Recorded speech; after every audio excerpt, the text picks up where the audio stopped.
Christmas is just 1 week away. Did you order your gifts? What if you were to realize that your gifts would not arrive on time for Christmas, like the pizza delivery man waiting 30 minutes to get to your house?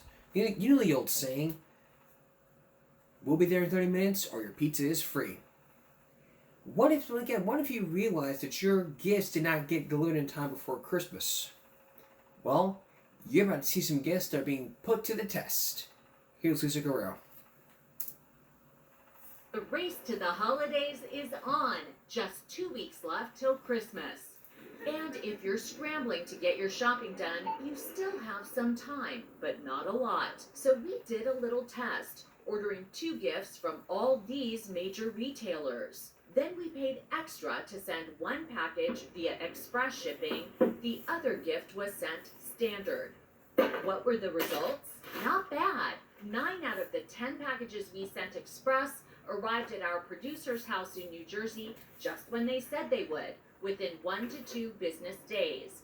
But was it always worth it? We sent these $15 gloves from TJ Maxx via standard shipping. Believe it or not, they actually arrived a day before the same gift was sent express, which cost us an extra 17 bucks. Good Housekeeping's Jessica Teisch says she's not surprised. Depending on where it's coming from and where it's going to, sometimes your regular ground shipping can arrive as early or even earlier than express shipping. And we sent this Barbie doll from Macy's via express shipping, but it didn't ship out until 2 days after we placed our order, despite Macy's website saying it should have shipped next day. We also put FedEx and UPS to the test. We paid about $150 to send a scarf via overnight delivery from New York City to my home in Los Angeles. And the winner was FedEx. It arrived the very next day before 7 a.m. and just 10 minutes later came my scarf from UPS.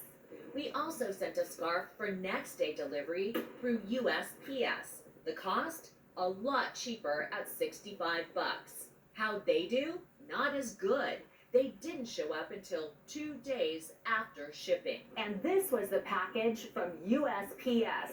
It arrived a day late and was just tossed over my fence. Glad it wasn't breakable. If you don't want to put all your faith in Santa's sleigh arriving on time, make sure that you're shopping on Free Shipping Day, which is December 14th this year.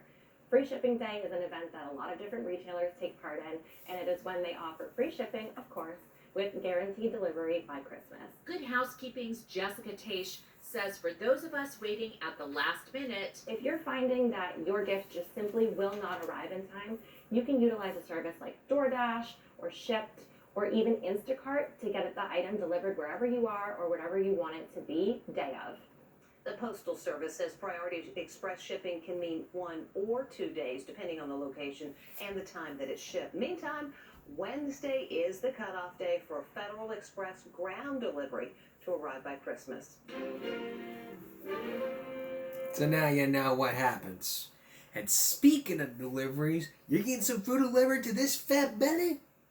Well, there's some great news for you. We're in the middle of December right now, and you want to know how much people have gained weight this month?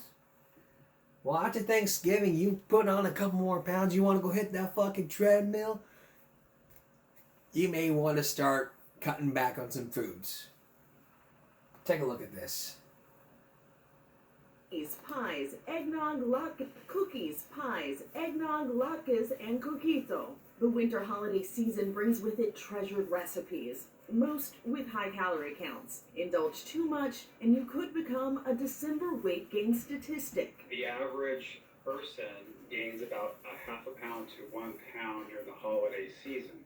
This isn't about aesthetics, but health. Dr. Jesse Bracamonte told CBS News that half a pound may not seem like much at first, but most people never drop that extra weight, which compounds over time. Puts us at risk for problems such as diabetes, heart disease, hypertension, some types of inflammatory problems, such as even some cancers. Besides overconsumption, stress and lack of sleep can have an effect on holiday weight gain. According to a 2022 study, people who slept less than 6.5 hours per night typically ate 250 more calories during the day. Another weapon against grazing your way to elastic waistband pants may just be in your kitchen cabinet. Have a small plate to place the food on rather than doing the eat and peck method. You tend to eat more calories with that. Having a smaller plate may help to kind of limit those calories. Experts say it's fine to have treats during the festive season, but let's not rule out vegetables and water entirely. For Inside Edition Digital, I'm TC Newman. And you know, we can all raise some common sense for those December weight gains.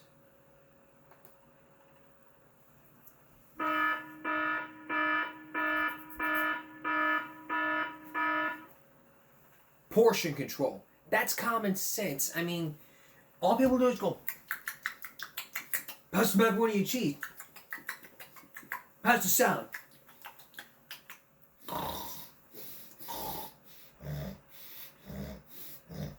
That's what they do. They eat, sleep. Never get shit done.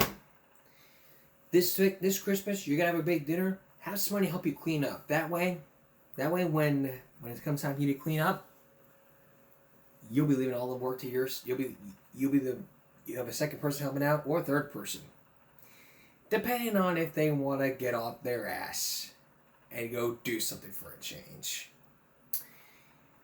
All right, moving on here. Are you thinking about buying a car this Christmas? Coming up next, we're gonna tell you the do's and don'ts when buying a car, and we're gonna take you to some car dealerships that just scam you. And then later on, chimpanzees. Please stay with us.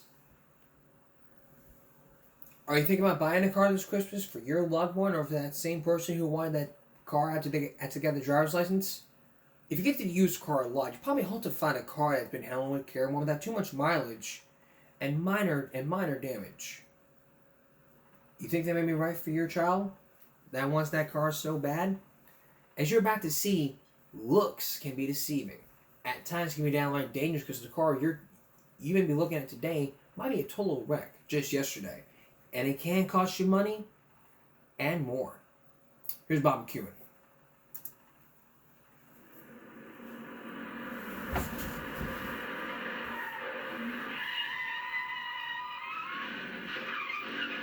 It happens more than 1 million times every year. Cars wrecked in traffic accidents or by acts of nature, perhaps by raging floodwaters. Cars that are then totaled out by insurance companies, written off because the cost to repair them is higher than their value. In other words, because it's not worth it to fix them properly.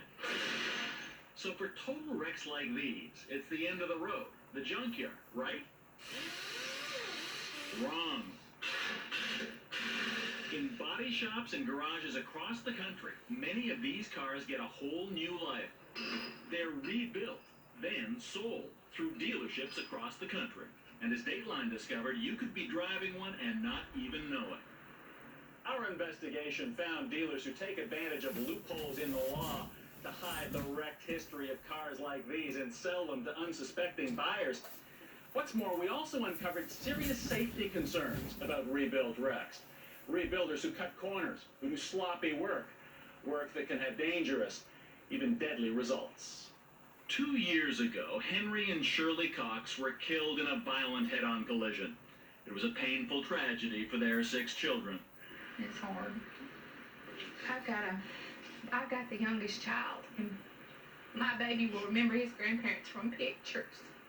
But what made it even more difficult for this close-knit Alabama family was what they discovered after the accident. The driver's airbag had not deployed. And our father has suffered a lot of facial trauma, and the airbag would have protected his face. A head-on collision is precisely the kind of accident for which airbags were designed. The Cox's 1994 Dodge Spirit was equipped with a driver's side airbag. This home videotape the family made right after the fatal crash clearly shows the airbag never came out of the steering wheel. But there was something else about the car that the family didn't know. It was not the first time that Dodge had been totaled. It was pretty toasted. Darrell and Christy LaRose lived 2 states over in Louisiana. They're the car's original owners. The Dodge was stolen from their house, and the thieves then set the interior on fire. The seats, the dashboard, the back seat, the carpet, everything was pretty toasted. It was gone. Their insurance company, State Farm, declared the Dodge a total loss and estimated repairs at $8,000. So the car was hauled to this salvage yard in New Orleans and auctioned off to this man, Benny Johnson. I guarantee the body and paint work on the areas that I fixed. Johnson, seen here on hidden camera, is a licensed rebuilder and car dealer. He bought the LaRose's burnt-out wreck in Louisiana, hauled it back to Alabama, cleaned it up, and sold it to Henry and Shirley Cox. The family says Johnson told them the car fire was no big deal. They said that it had some cigarette burns. Dateline obtained these documents, in which Johnson claimed he'd replaced the car seat and the carpeting. Just $250 in parts to rebuild a car the insurance company said was a total loss, with $8,000 in damage. No, it's impossible. No way. No There way. was nothing The else. original owners don't believe Benny Johnson. You had to restore the dash. I mean, it The whole happened. The thing, I dash guess, was melting. the chips and all or whatever in the dash, they had to be all replaced, no doubt. But $250 no way. This is fraud. It wasn't just the seats and the carpeting. No, there was a lot more work done to the car than this. We brought a nationally recognized automobile expert to Alabama to examine the wreck. Forrest Folk is a forensic mechanic who's testified in court cases around the country. Oh, yeah. You can see the soot. He says something else was replaced on that rebuilt car, the airbag. This bag originally came off a car with a blue interior. Folk says his clue was that after the accident, the spray paint on the airbag cover wore off.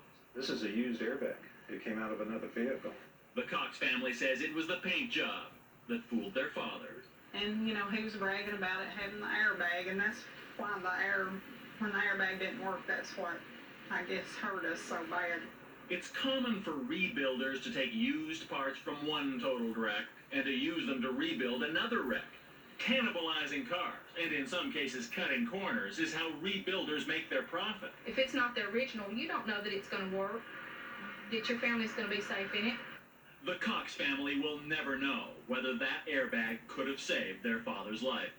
Because of the condition of the car, our expert was unable to determine why the airbag failed or whether the airbag had been installed correctly. But Dateline has discovered there are serious questions about the quality of some of the work done in Benny Johnson's shop. Well, I want a safe car. I don't want to get in a death trap. Mildred Perkins wanted to give her daughter Emily a high school graduation present she'd never forget. An honor student, the drum major at her school in Alabama, voted most likely to succeed. For 18-year-old Emily, that car was also a symbol of her independence. I thought it was cute, and we went back and looked at it.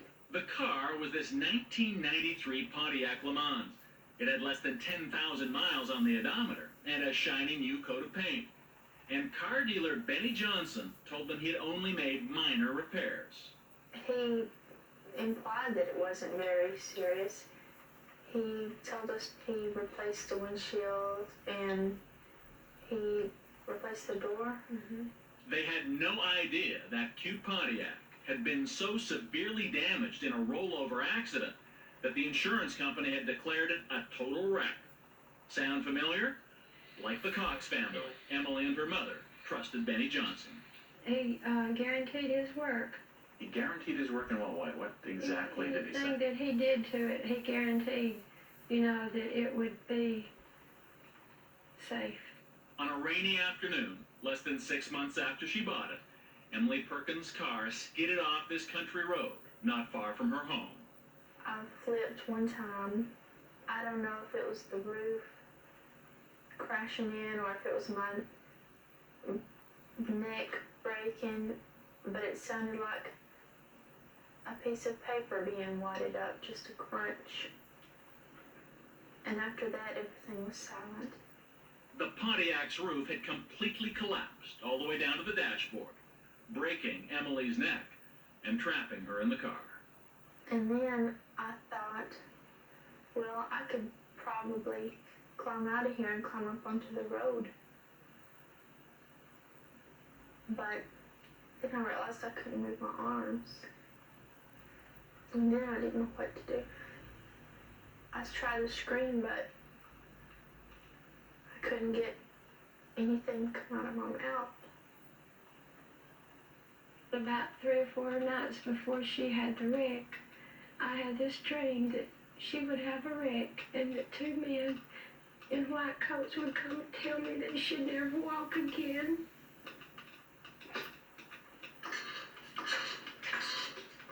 The nightmare came true. The accident left her daughter a quadriplegic. Why did the roof collapse? When cars come off the assembly line, federal guidelines say a roof must be able to support 1.5 times the weight of the vehicle in order to prevent the roof from collapsing in a rollover. But there's no one enforcing these safety standards on rebuilt wrecks. This is Emily's car after the accident. The crushed roof had been pulled back by rescue workers to get her out of the wreckage.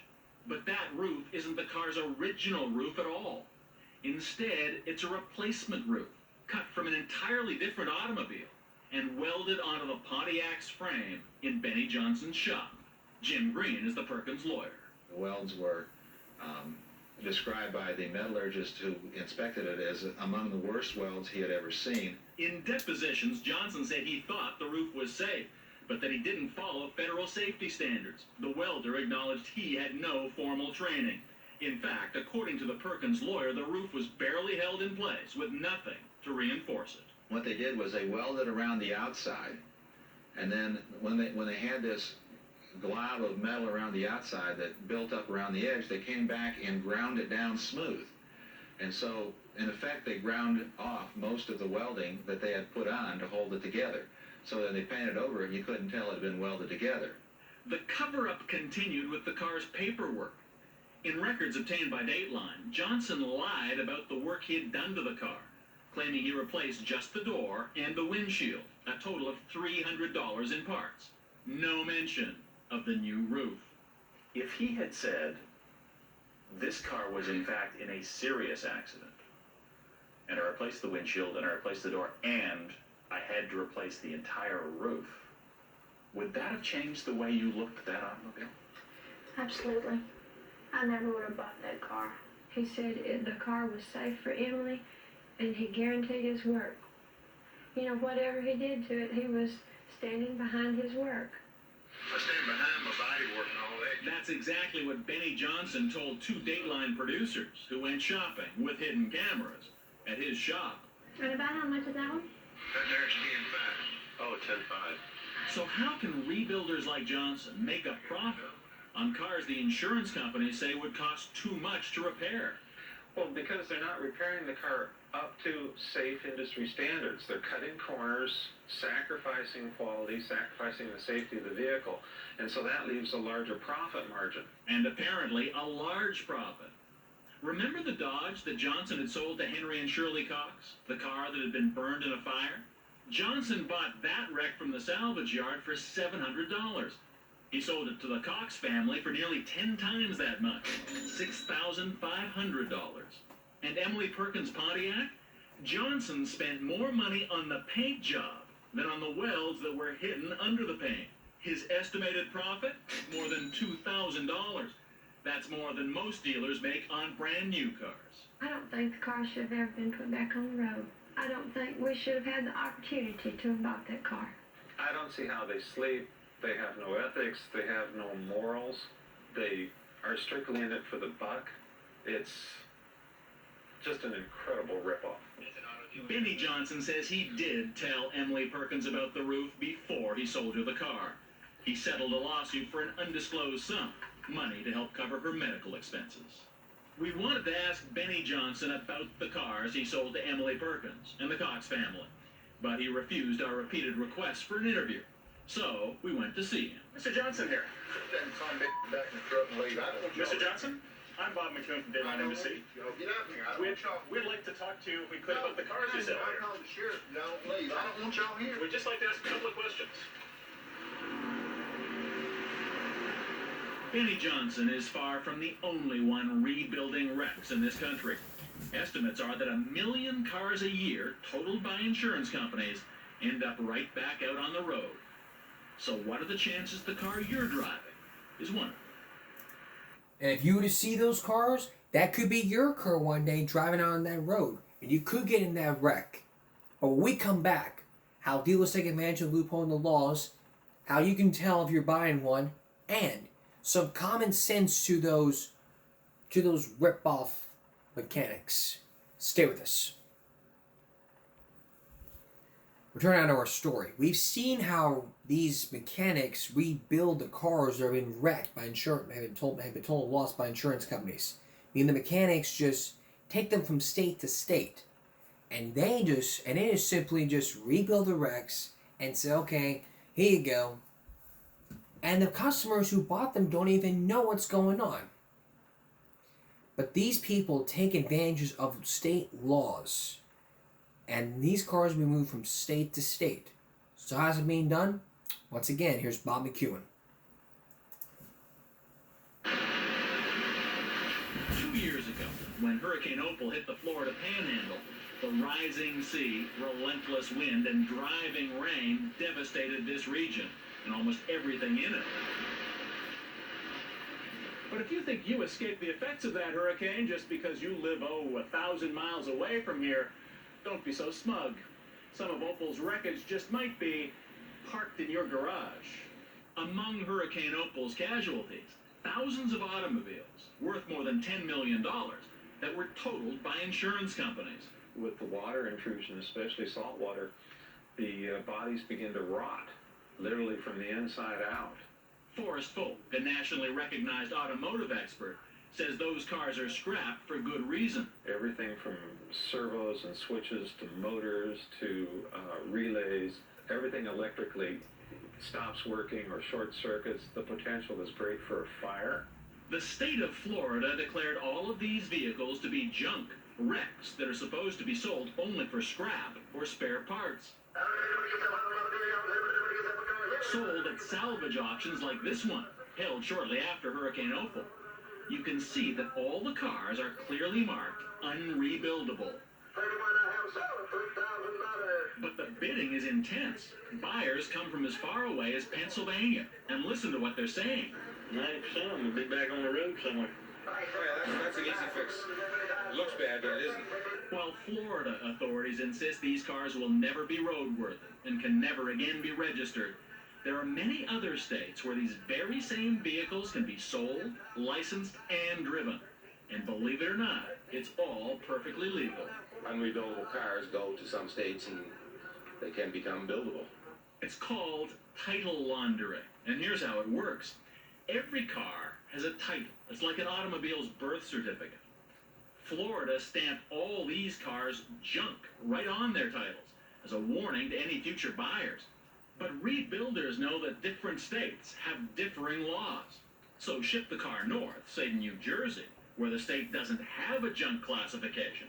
And New Jersey simply drops the Florida warning and issues a new, clean title with no clue about the car's past. Remember the car Emily Perkins bought? The one with the rebuild roof that collapsed and broke her neck? In any of the paperwork for the car, was there any mention that it had been a salvage title and that the roof had been replaced? No. No mention There of was either of those things?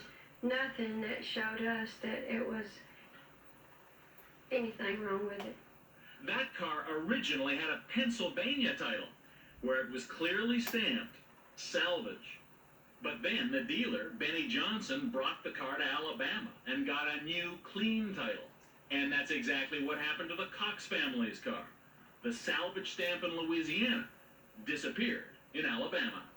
Hiding the history of a wrecked or flooded car can add hundreds, even thousands of dollars to its value. It's a scam consumer groups estimate costs American consumers $4 billion a year, paying too much for vehicles that were once, and may still be, junk. Well, it makes you feel stupid, because you've been taken advantage of. Beth Jorgensen and her husband Doug needed a second car, something for her to haul their 4 kids around in their hometown of Des Moines, Iowa. You give me a smoocher? Yeah. They bought this 1990 Cougar from a local car dealer for $7,500. But the Jorgensens had no idea that the car had previously been totaled by an insurance company in New Jersey, where the title was clearly marked with the ominous warning that this was a flood car. But Iowa gave the car dealer a clean title. That flood warning just disappeared. And the very day the Jorgensens brought home their automobile, the problems began. Water was actually leaking out of the transmission. Even simple things like the car's seatbelts don't work properly, and Beth Jorgensen is afraid to drive her kids in it. I make sure that I stay within city limits and have a phone nearby in case I need to call someone to help. Yeah, I would think we probably lost $10,000 on this car. Also, the seat adjustments do not work. The Jorgensens tried to get their money back, and they're not alone. Dozens of consumers had complained about the same car dealers to the state of Iowa. Basically, it was a theft recovery and light front end damage. Mike and Sherry Yankee thought they were getting a good deal. The dealer told them the minor damage to the truck they wanted was due to the fact that the pickup had been stolen and then recovered. That much was true, but the dealer left out one big detail. They hauled it out of a lake. But that car was found having been stolen. In a lake, right. And it would cost them another $1,700 on top of what they'd already paid to fix the hidden damage. The Yankees wanted a refund. And they said that no money was coming our way. They weren't taking the pickup back. They weren't going to give our money back. Both the couples were taken in by the same car dealer, John Zuspan. In 1996, the state of Iowa revoked his license to sell cars and fined him $20,000 for cheating customers. But later that year, his girlfriend, Kim Russell, simply opened a dealership in her name and called it Freedom Auto. That's where we found them both working last summer. Have they changed their ways? To find out, we went car shopping with hidden cameras rolling. I mean, it has everything. It has a CD player, tape player, big sunroof. Kim Russell is trying to sell this handsome sport utility, a Mitsubishi Montero. What she doesn't know is that we know the Montero used to look like this. It had been hit head-on by a semi-trailer truck in Nebraska and totaled as a wreck. The insurance company damage estimate was $20,000. The only thing that I know of right now that is the store handle. This one right here is broken. I have one on order though. Russell tells two Dateline producers the car is in near perfect condition. No disclosure. It was once a totaled wreck. I'm more than welcome to take it for a drive, or I can... On a second shopping trip, Russell tells a slightly different story. The car had some damage, she said. But how much? It's like skirmish in a parking lot, or? Oh, no, well, I mean, no. A collision with an 18-wheeler. Well, no, I don't think it was a collision with an 18-wheeler. It wasn't quite that bad. What's more, Kim Russell told us during both visits that at Freedom Auto, their priority is customer service. Yeah, so if you ever have any problems with that car, or if you need any kind of work, you just bring it back here and we'll help you get it fixed. Really? Dozens of complaints filed with the state said the car dealers lied to customers, misrepresented cars, and laughed and hung up on customers who complained. They were just smug. It was like, you bought it, you're stuck with it. Too bad you lose. My name's Bob McHugh. I'm with Dateline NBC. Oh, hi. We've got a couple of cameras here, by the way. Geez. We're taking this. Your name is on the title for a car sold to the Yankees in Denison. A truck, Ford pickup, that you said was a salvage, but they found out it had actually been found in a lake. Shortly after our visit, the state of Iowa shut down Freedom Auto.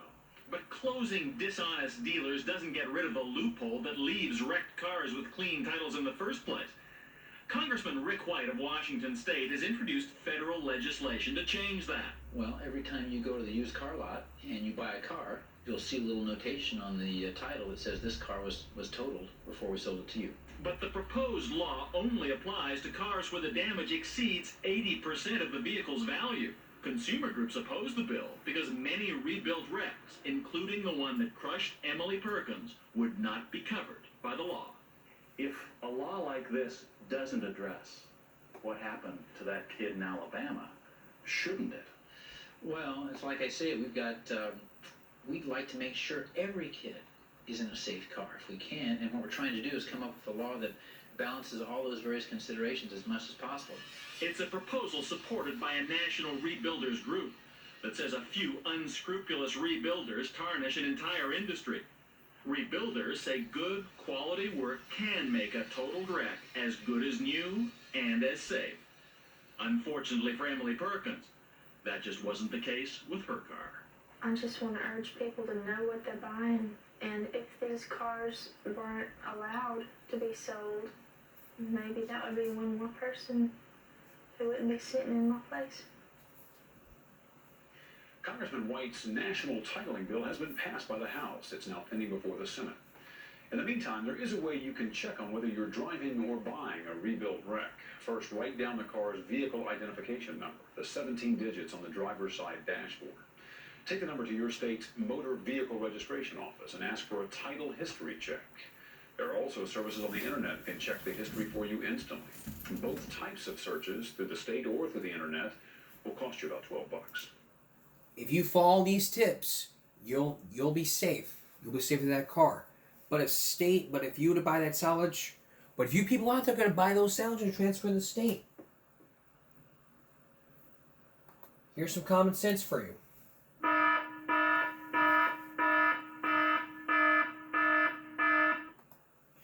You may think you went to mechanic school in college or somewhere, but let me tell you, you need to do your homework and do your research beforehand to know exactly what you're doing.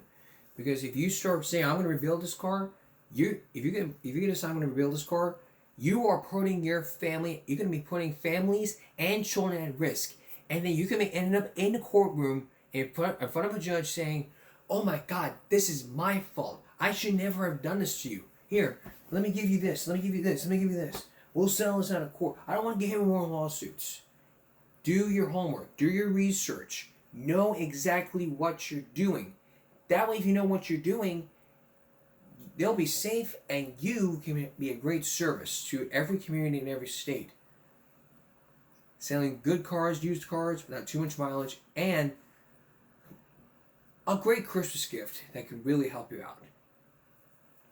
Next, the chips. Can we really rely on those animals to be guinea pigs for us? Hugh Downs with a story you'll never forget once you come face to face with these chips when we come back. Stay with us. Now for Give Me a Break feedback. Your response to one of our stories about the E. coli meat. Your response to one of our stories. A few days ago, we talked about E. coli in our meat. One person published a comment by the name of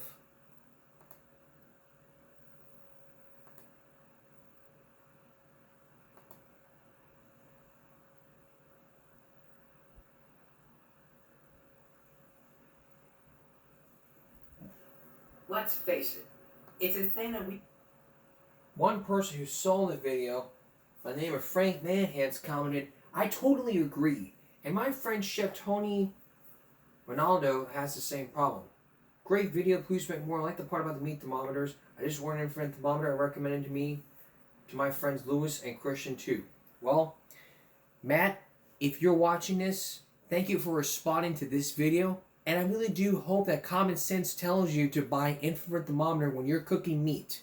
Because a lot of people are afraid to use those little thermometers to just stick, those little thermometers you just stick in, they're afraid like the juice just come out.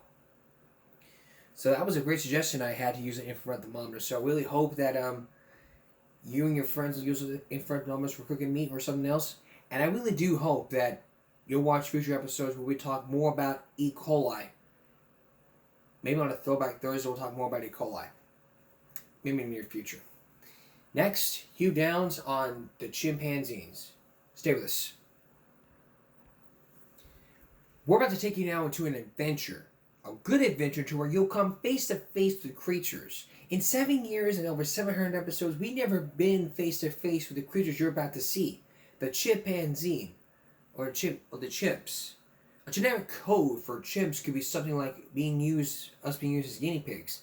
But the question is, should we rely on chimps for us to be used as guinea pigs, or for something else?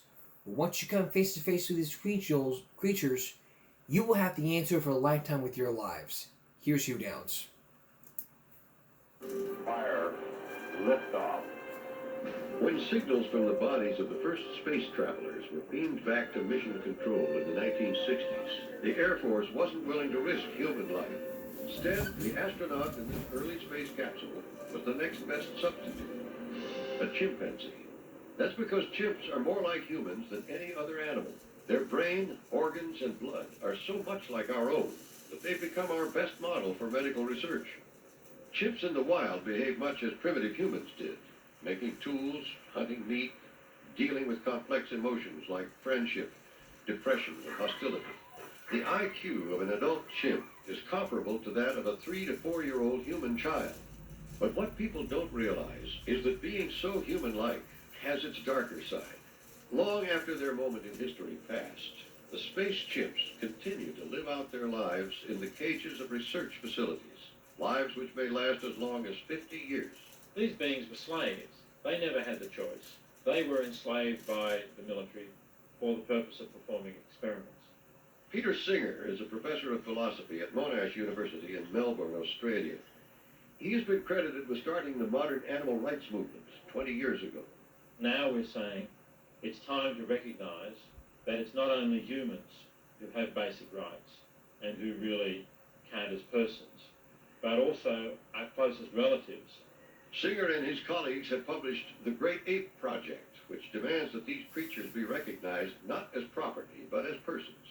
Biologists have classified the great apes as gorillas, orangutans, and the closest human substitute, the chimpanzee.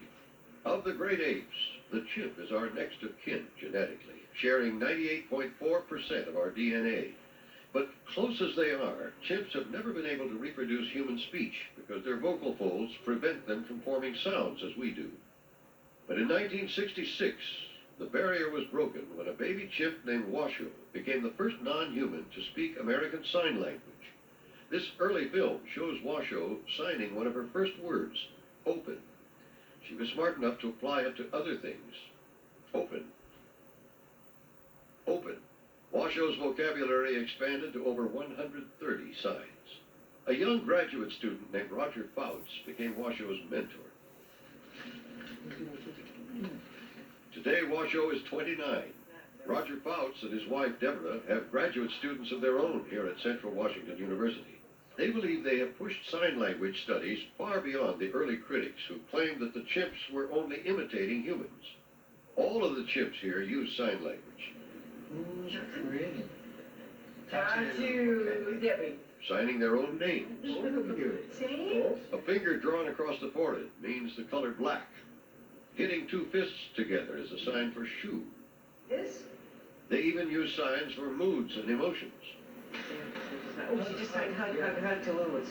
Incredibly, Washoe taught sign language to her adopted son, Louis, with no human interference. One of my favorites was Washoe when Louis stole her magazine, ran off, and he disappears, and she gets up and she looks around and she says, dirty, dirty, dirty, dirty, dirty, dirty. The chimps can use hundreds of words, but most revealing is watching their thought process at work as they carry on a conversation. What's that? What's this? That's water. That's water. Signing always fascinates me because what you're doing is you're getting a window into their mind. Yeah. I'm sorry. Coffee, coffee, coffee. All right, it's my coffee. They're thinking aloud. When you talk to yourself, you're thinking aloud.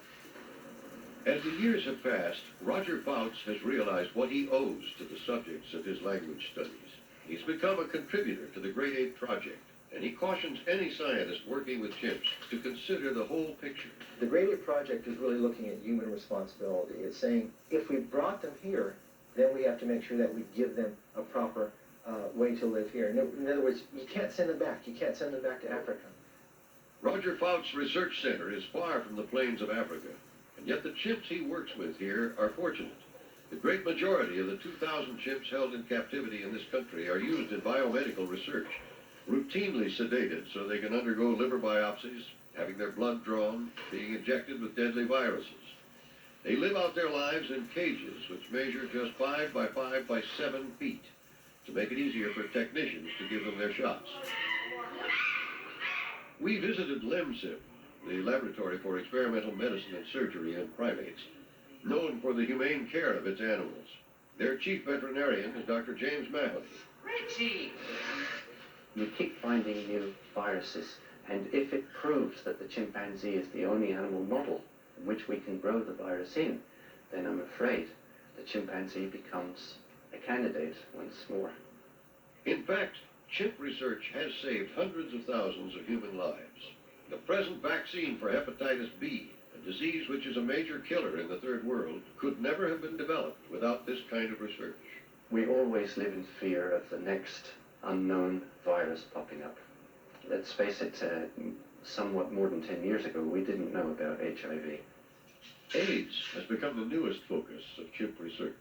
Only chimps and humans can carry the HIV virus, although chimps never actually get the disease. Is it conceivable that without chimpanzees that you could do this work at all? In order to test a vaccine in a human being, you would have to take a person who had never been exposed to HIV before, allow you to inject them with a vaccine, and then say, I hope this vaccine works, because now I'm going to take 1,000 times an infectious dose, and I'm going to inject you with it. And if it doesn't work? We have an HIV AIDS-infected person, so I don't think we could do that. But we did do human testing in the past. In the 1950s, retarded children at New York State's Willowbrook were fed live hepatitis viruses in an effort to find a vaccine. The same reason chimpanzees are injected with the disease today. And we look back on that with shock and horror, say, how could that happen? I think that in another 30 or 40 years, people will look back with shock and horror on the fact that these sensitive, intelligent, caring, social animals, the chimpanzees, were locked up in small laboratory cages. Before they're old enough to spend all their time inside a cage, baby chimps spend their days in playrooms here at the LEMSIP nursery. They need the same loving affection and cuddling that human babies need. But by the time they're 6 years old, the chimps have grown too powerful to be controlled and are placed in cages with other playful juveniles. Experimentation for them has already begun. Eventually, they will be moved into the adult wards, where a steel cage will mark their only home for decades to come. Because of the enormous similarity between the great apes and human beings, do we have a right to use them in this way? I personally don't think we have a right. No, I'm thoroughly convinced that we do not have a right. I can only say that we have a need. Give me that little hand. Do you ever feel bad about it and wish you were doing something else? Yes, every day, every night. Unfortunately, we do need to use them in research, that's my belief. But I'm not so thoroughly convinced about my rightness in doing so that I feel I can do it without having a terrible conscience. There she is. While Dr. Mahoney can sympathize with the intent of the Great Ape Project, many cannot, including Dr. Fred Colston, whose foundation runs the largest chimpanzee research facility in the world. Their concept that the great ape belongs to be considered along with man, in my opinion, is sheer nonsense. It's an animal. Well, so is a human. It's an animal in every sense of the word. They have misinformed the general public as to what is the true nature of these large animals. They are dangerous, they're unpredictable, they don't just sit there and talk to people by hand signs.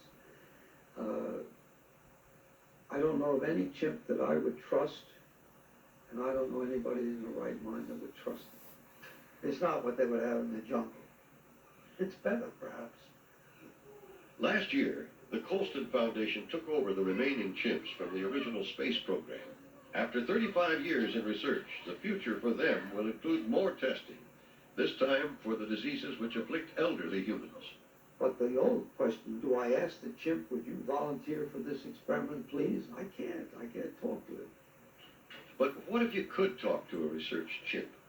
Sitting in a cage at Lemsip is 27-year-old Bowie, who learned to communicate in sign language from Roger Fouts 25 years ago.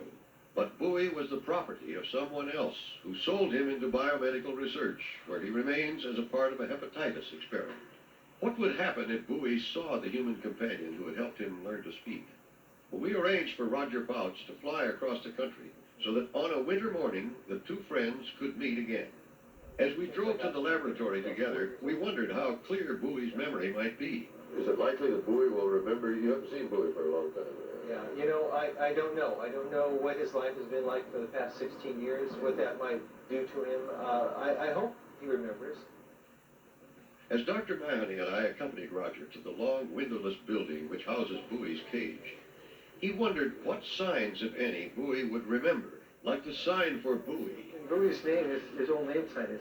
A line drawn across his head. Outside the door, Roger waited for the right moment, and then entered the room, hunched over, ape-like, about to see what 16 years had done to his old friend. Bowie, how you doing, Bowie? How you doing? How you doing? You remember? Can I play? What do you want? What do you want? What do you want? Bowie, yes, you're Bowie, yes. You're Bowie, yes. It was the sign Roger had hoped for, Bowie's own name. Quickly, other signs came back. Yes, you would have read it. Okay, I'll be Bowie. Okay. That's good. You remember. Come back, huh? You remember? And then, something remarkable happened. I had forgotten. It had been so many years, I had forgotten until all at once I thought, oh my God, that's my name. That's what he's calling me. You remember Roger? Yes. A simple little gesture, a finger flicking the top of an ear, had brought Roger and Bowie back 16 years. It was a nickname Bowie had invented for Roger as a young chimp. And it was wonderful to see. He knew. He knew. He remembered. It was like friends. It was just like nothing had happened. They even began to play some of the old tickle and chase games that Bowie remembered, at least as far as the limits of his cage would permit. As we watched, it became clear that the basic premise of the Great Ape Project was actually happening before our eyes. What we see in the case of Bowie being in that laboratory for all those years, and yet still remembering Roger's name, we see sometimes a dark, furry animal. We think, oh, how different from us. When Bowie signs Roger's name, we get that flash of recognition that there is a thinking being there. We've got a mind behind those bars. Right. Demetrius. As the time to leave approached, we realized that tomorrow would be simply another day of research for Bowie. Research that may save human lives, but at what cost to those in cages who are forced to serve in our place? We gotta go now. It was very difficult because when I left, I told him I had to leave. He accepted it, but he accepted it. He sort of, his whole demeanor went down, and then he moved away. All I know is that it did make me feel guilty to have to leave him. He might expect that you'd come back again. That's why working with chimps breaks your heart, Noah.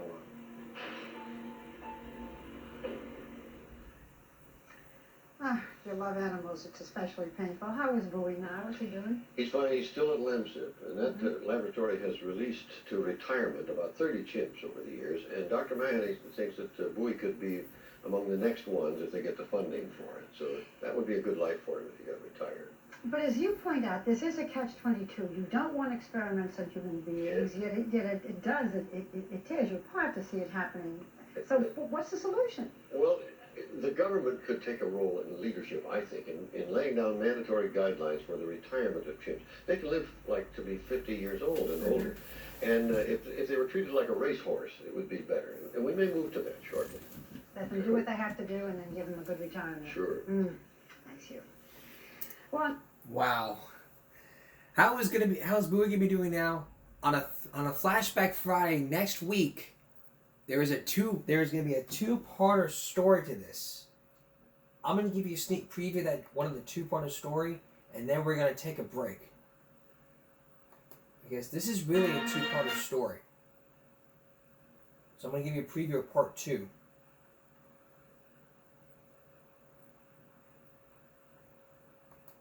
Here's a sneak peek of part 2. But what if you could talk to one of these research chimps? When we come back, a moving reunion, a very special great ape, and the man who actually taught him language many years ago. Would Bowie remember? Stay with us.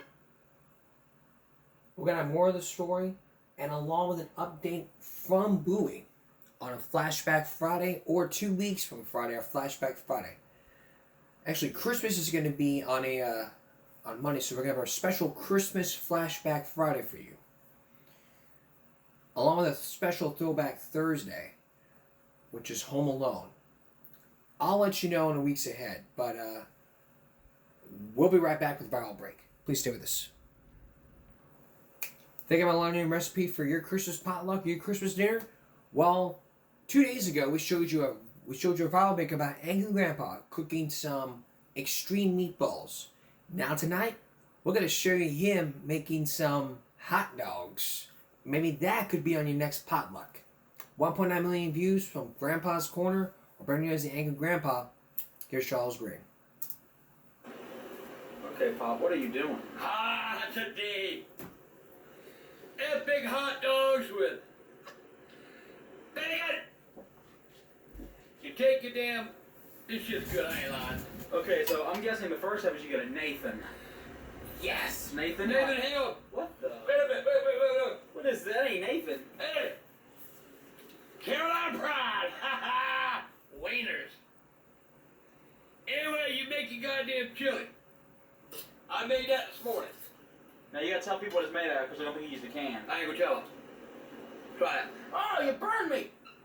Try that shit. It's homemade chili.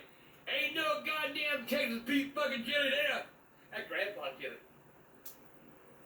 Anyway, you lay out your pecan. You put your hot dog in there. You start blowing that motherfucker. You left the cheese out. I had the cheese right there. Yeah, tell them though. Oh, you gotta put the cheese in there. See, more the better, big. God damn. Look at that motherfucker. Look at that motherfucker. Let me just put it in there, right? Got one wiener left. If I want my wiener, you want my wiener? I reckon I'll take a block of this cheese. You can have it all down through with it. Anyway, you get this shit all wrapped up like that, man.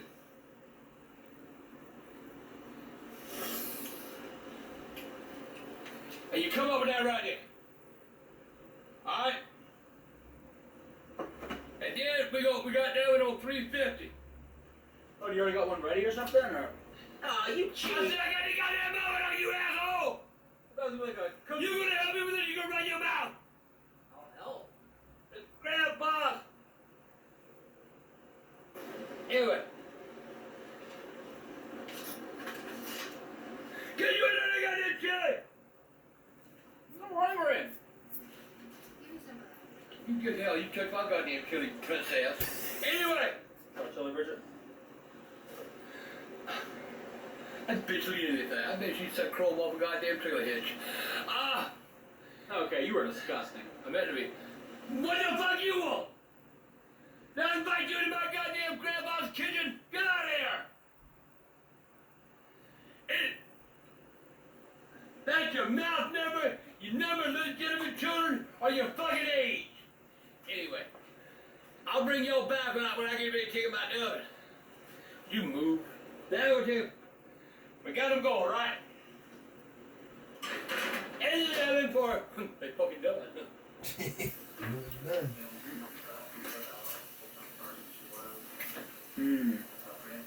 Look good, don't they?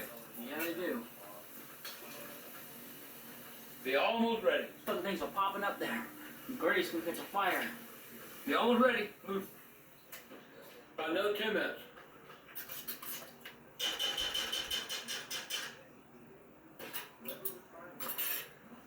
Man, Can I come out? I'm looking right now. Oh.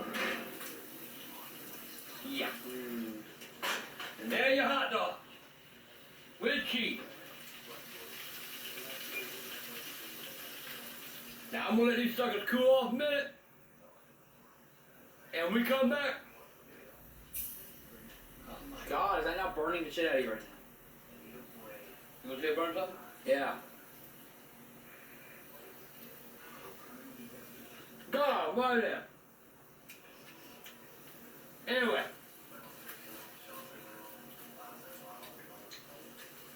Good? God damn, how can it not be?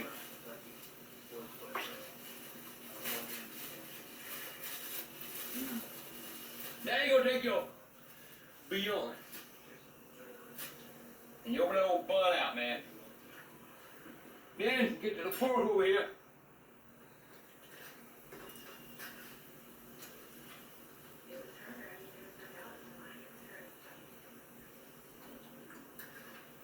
Get some of that cheese made up there.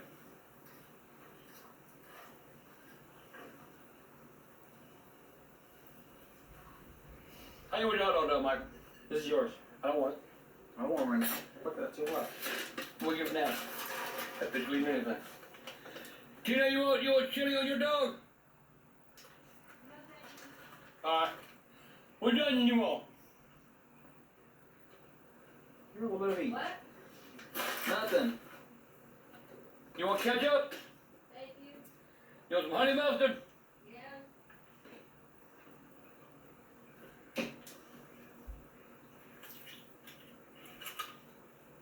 This is the angry grandpa. Oh, goddamn! Put your thumb to the damn thing.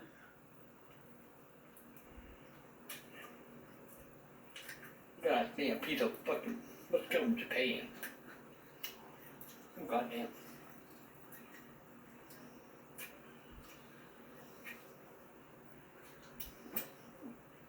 Honey mustard.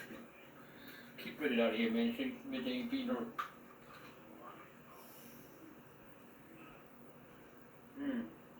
Ben? Hang on, be right back. Are they done? Yep. Ooh, good call.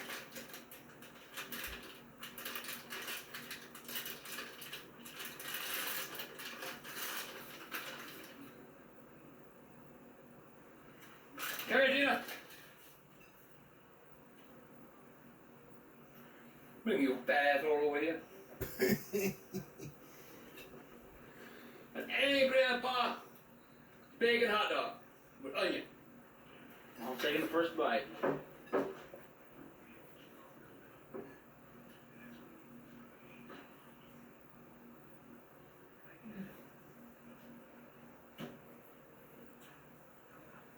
Say something!